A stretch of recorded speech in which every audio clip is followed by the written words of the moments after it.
Hey everybody, welcome to a new video. In today's video, we are going to be, well, not a video, we're going to be doing a series of videos. We're going to do a series of videos of me learning World of Warcraft lore. Ever since I watched the video of the 23-minute lore video, like a really quick guide of the lore, I really want to go in more depth and see the world and know how it actually was done, all the lore and everything in the world. So I've actually messaged Nobel87. He is the main person to go for World War. He's got so many videos on YouTube, so please go check him out. He's given me permission to do all these videos and react to them, and us to learn the lore with me and me to react to them. So let's get into it. So this is the first one, the story of the Warcraft universe, origin lore. So this is the first ever. This is how Azeroth was made, how the world was made, and who made it and stuff like that. So let's get into it. Hope you enjoyed the video.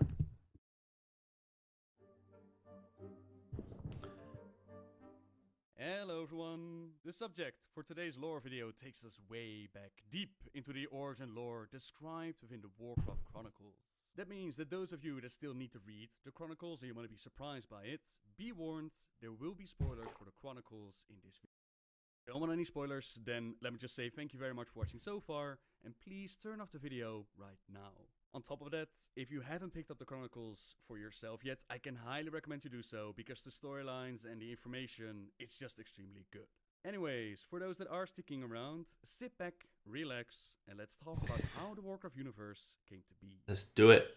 In the beginning, before even the cosmos took shape, there was light and there was void. The light swelled across all existence in the form of a boundless prismatic sea, yet as it expanded, someone's energies faded and dimmed, leaving behind pockets of cold nothingness. From the absence of light in these areas, a new power came to be, namely the Void.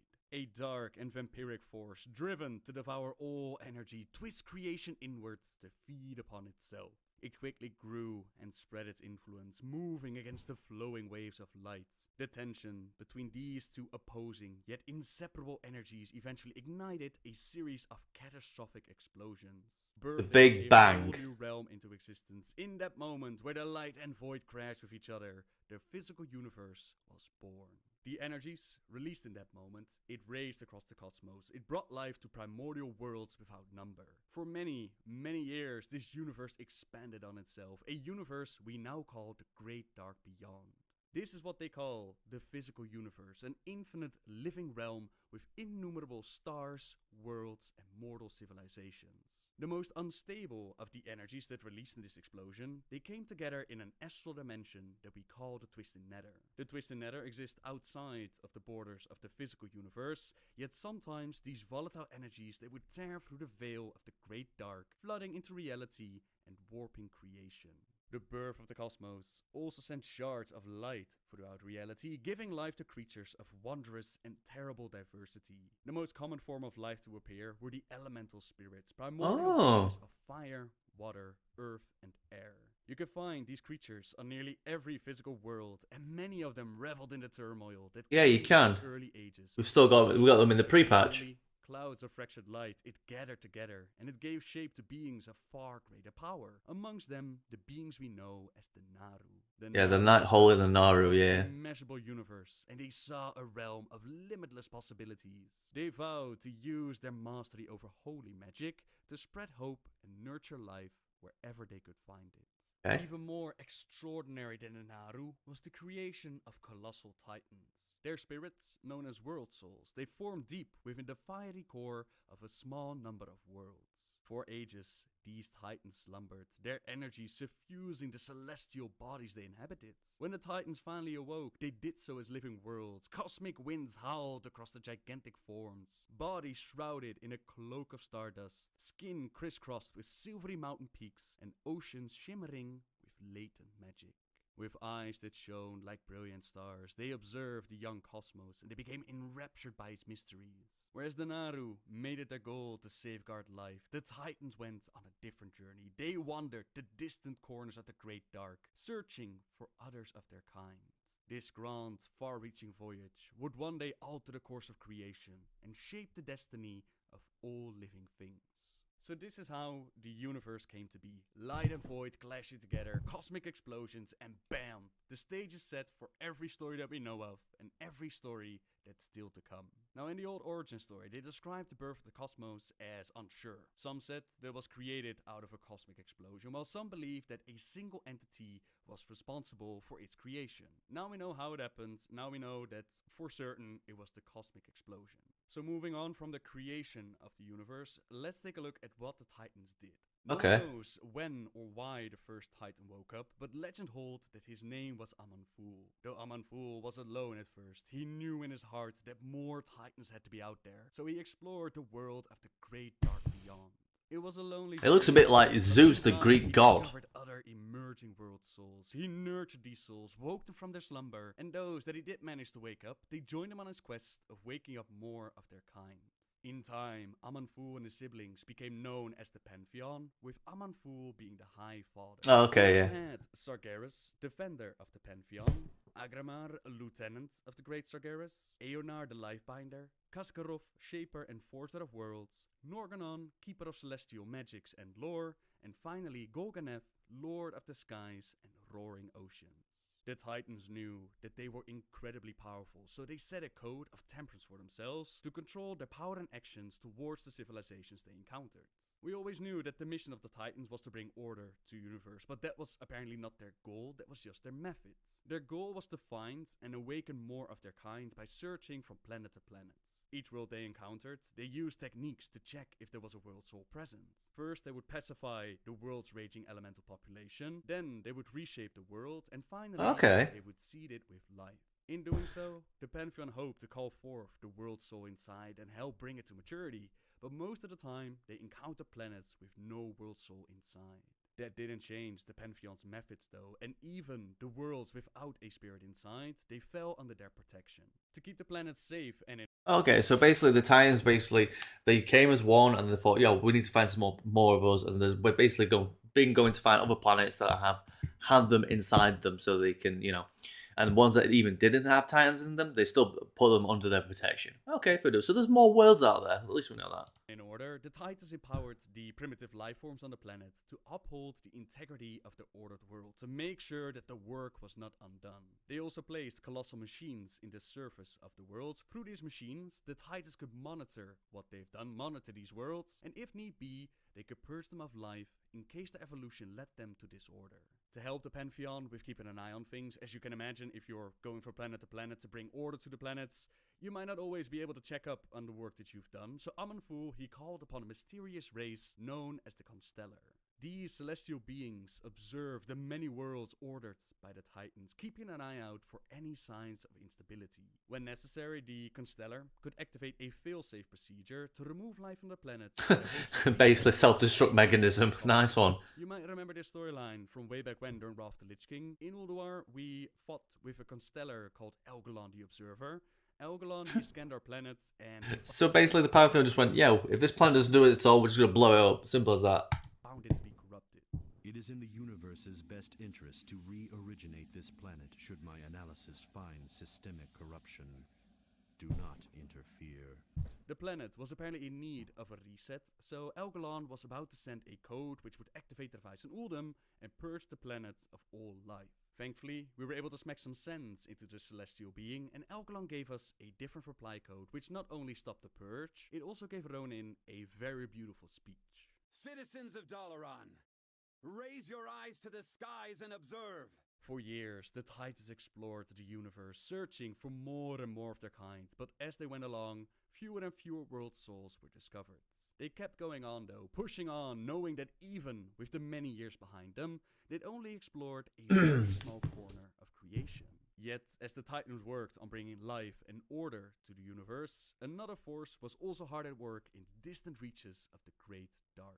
From the moment that the light and void clashed together, the moment that the cosmos came to be, dark spirits within the void, known as the Void Lords, they sought to twist reality into a realm of eternal torment.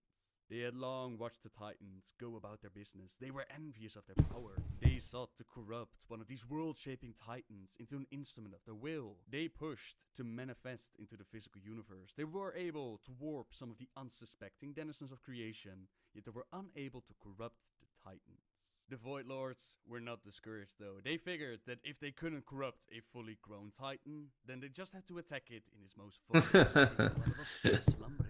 They pooled their power together, and of course, like the Titans, the Void Lords also didn't know which planets contained a slumbering Titan soul. To cover all their bases, from the Void, they sent beings known as Old Gods to corrupt as many of So that's where Yasuo came from. At least a few of their minions would land on a planet. The Void Lords. So the Void Lords are in charge of the Old Gods. Got ya. Worlds and everything else that they touched. And although the Pantheon knew that the Void energies existed, they had no idea of the Void Lords or the Old Gods. Their attention was consumed by another dark force born from the twisting nether. Remember that this is a realm where light and void bleed together, engulfing it in constant strife. From it, the demons came, enslaved to unbridled hate and malice. They hungered for nothing less than the destruction of all life in the universe. The demons came in many forms, like two-headed void hounds, abyssals and infernals, the pit lords and the Nafrazim. They clawed their way into the physical universe, terrorizing mortal civilizations and bringing ruin to world after world. Especially the Nafrazim, they relished in infiltrating worlds, corrupting them from within, and watch as societies devolved and crumbled. The Nafrazim would then corrupt their population, twisting innocence into new and horrific breeds of demon. Now destroying all life, it goes against the Titan's mission of bringing order and awakening more world souls and bringing life to the universe. So as the demons caught their attention, the Pantheon sent out their mightiest warrior, the noble Sargeras, to deal with Obviously the noble Sargeras. The great-hearted Titan set out and pledged that he would not rest until he had cleansed the universe of all demonic influence. For ages, Sargeras traveled to the worlds under attack, fighting to spare the mortal inhabitants from the invasion. Why ain't nobody helping him fight? Why is he the only one doing this shit? But Sargeras noticed that others had the ability to wield void energies originating from the Void Lords. These Void Lords were far more powerful than even the demons were, and their presence deeply troubled Sargeras. He wondered what the powers of the Void were planning to do and what their existence could mean for the universe. Yet, despite all of that, he carried on with fighting against the demons until he noticed something strange. In his many battles, he started to encounter demons that he battled and vanquished before. After he defeated them in the physical world, their spirits simply resurrection. And returned to fight another day. Killing them was only possible within the Twisting Nether or in areas of the Great Dark so saturated with that volatile realm's energies. Sargeras didn't know this yet. All he knew was that his current tactics were ineffective. So instead of doing what he'd been doing, Sargeras decided to build the demons a prison to contain them. With the aid of his fellow Titan Agramar, who was sent by the Pantheon to help Sargeras with his mission, Sargeras learned... Okay, one of them went to go and help him. From the Nether. He used this knowledge to forge a prison within the Nether known Plane as of Banishment. the Plane of Banishment. It would act as an impregnable pocket dimension from which nothing could escape. No longer would the demons be reborn after defeat. Now they would be contained within this prison, where they would languish for all eternity. Agramar and Sargeras, they fought shoulder to shoulder, a bulwark against the ravaging demonic onslaught.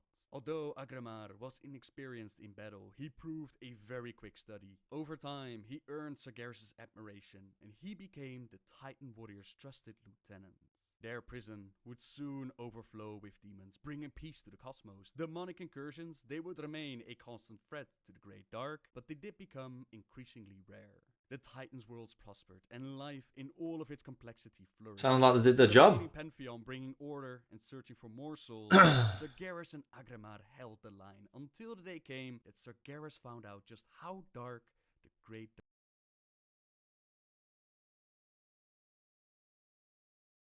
To cover more ground, Sargeras and Agramar decided to split up, thinking that they could protect more worlds that way, and if the need be, they could call upon each other in times of dire need.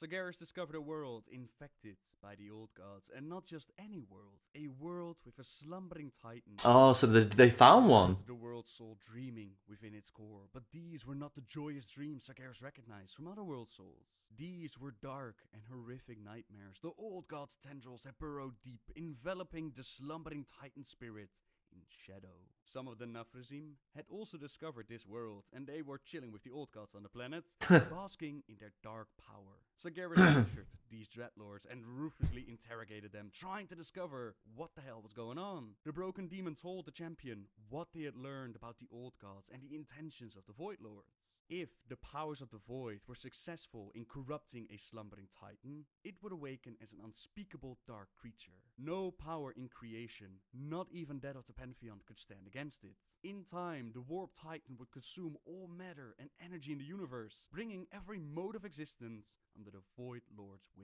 Oh, you gotta stop that shit, bro. Undefeated champion of the Titans. In that moment, he knew fear for the first time. He realized that the Void Lords, like the Pantheon, had been searching for titans or nascent titan spirits, each with their own plan in mind.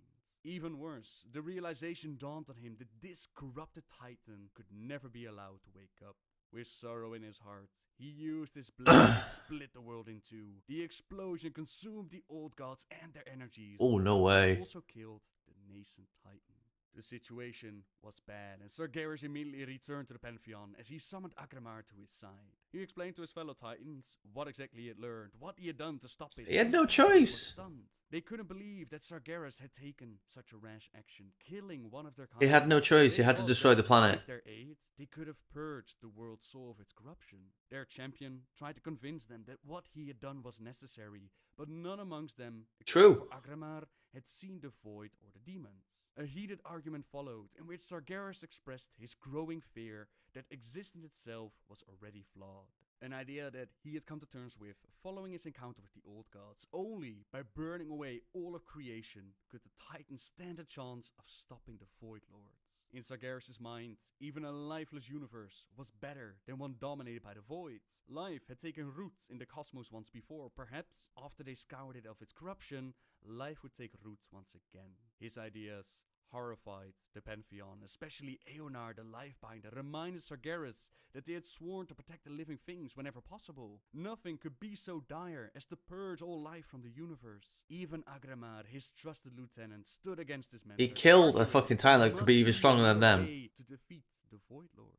Had to do it. Convinced Sargeras to abandon this dark plan and reason out another solution, but it was far too late. Sargeras knew that they would never. So this is when Sargeras goes, "See you later, I'm doing something else." Corruption, then he would do it himself. It would be the last time that the Titans of the Pantheon would see Sargeras as one of their own. Now, comparing this story to what we knew before about Sargeras and the Pantheon, we can see that the origin story has not changed a whole lot. In the past, I believe the very origin story was that the Nafrazim had corrupted Sargeras, but they retconned that storyline in order to introduce the Draenei and their origin story. It then became that the darkness of the universe slowly got to their champion, slowly got to Sargeras, and now we know that it's the Void Lords and their plans that are to blame. I personally really like it. Whereas the Titans were first said to just bring order to the universe, now we know that they were searching for more Titans. Whereas Sargeras was set to fall to the darkness of the universe, his despair and doubt that the Pantheon was unable to talk him out of, now we know that he was shaking in his boots for what would happen. Well, yeah, he knew exactly what was going to happen, so Sargeras knew exactly what was going to happen. He seen what was going to happen, so he went, "Yo, do you want to help me do this or not?" And the guys go, "No, no." But so he went, "Yeah, stuff you. I'm going to make my arm and make the fucking make the Burning Legion and go and fuck shit up." All life to be corrupted by the Void Lords. But he don't want to destroy the world. With this mission, he sought out help elsewhere from a prison created by his own hands. However, this is where it makes the Burning Legion. Right, okay. Going on for long enough, and we still have plenty of things to talk about. There are two things that I want to mention before we end the video. First of all, a piece of information that was given to us during the Warlock Greenfire questline. In this questline, we join Kennervad and Chewbacca as the interrogator ask about his origin. The Doomguard says, "Pardon me. Before Sargeras freed us, we were the Titans' house. Hey, Jack. Forever enslaved to police the use of arcane magics. Sacrificial magic was considered the greatest violation of life, and we were attuned to instantly punish those who delved into such delicious sorcery." Considering that the Chronicles describe the Titans unaware of the demons, I don't believe that this part of the lore is still canon. The demons that Sargeras and Agramar encountered were imprisoned within Mardum, and the rest of the Pantheon were not familiar with the demons or the Void Lords. That's why I say that this is no longer canon, but who knows, perhaps they can give a spin to it. Now, the second thing is a question that some of you asked me, which is, what are the Void Lords? Yeah, And what are they? honestly, I don't have a clear answer. We have seen The beings unknown. categorized as Void Lords before. One prime example would be Dimensius the All-Devouring.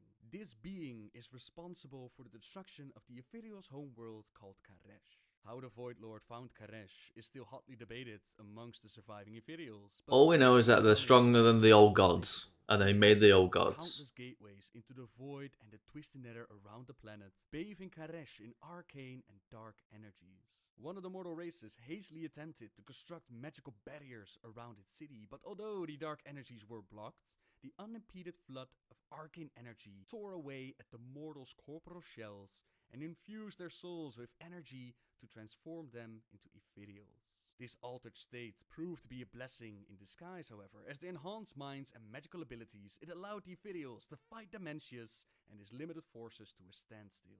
Over the years, however, Dimensius eventually grew powerful enough to summon armies of fellow void creatures, forcing the ethereals to flee into the twisting nether. We eventually teamed up with the ethereals during the Burning Crusade, and we kicked the crap out of Dimensius. Now, because of that last part, I can't imagine that the Void Lords responsible for the old gods and Sargeras shaking in his boots, that these are the same as the Void Lord that was taken out by us. If I had No, to guess, I don't think I'd there would say be. Dimensius is They'd be a lot more probably what the Void powerful. Lords were able to push into the physical worlds. They pushed to manifest into the physical universe, were able to warp some of his unsuspecting denizens of creation, yet they were unable to corrupt the Titans. That makes the most sense to me, that Dimensius and other beings that we've seen in the category of voids are just a very small, a very minor bit of power that the Void Lords possess. But keep in mind, this is just my interpretation. That's really all I wanted to add to this. Now, I'm not sure yet how I'm going to do the rest of the story. I want to talk about the Ordering of Azeroth. I want to talk about Sargeras' story. But I also want to cover the upcoming Illidan novel. I'm not entirely sure yet how it's all going to be Okay, released, cool. but you can be sure that it's coming. For now, thank you very much for watching, everyone. I really hope you enjoyed the story so far. And if you want to read We did, the Noble. for Thank you very yourself, much, dude. If you want more details, pick up the Warcraft Chronicles, since it's really, really good. Subscribe if you like my videos. And until next time, guys. See ya! See your world. Amazing sound. So we learned a lot there, basically about how Sargeras turned from the Pantheon, basically to go to become the Burning Legion. But there's also that other side of the story where, you know, Sargeras actually seen what the Void Lords were actually doing with the old gods, and he had to destroy the world. But it was a rash move, but he had no other choice. He could either go back to the Pantheon and decide, or it would have happened even worse. But anyway, that's the first lore video of this series we're going to do. Make sure you go over to Noble87, give him a like, give him a sub, I would appreciate it. And big shout out to him, thank you for letting me watch your videos, and we will watch the next one next week. So yeah, cheers guys, make sure you leave a like, comment, and subscribe, and I'll see you in the next one.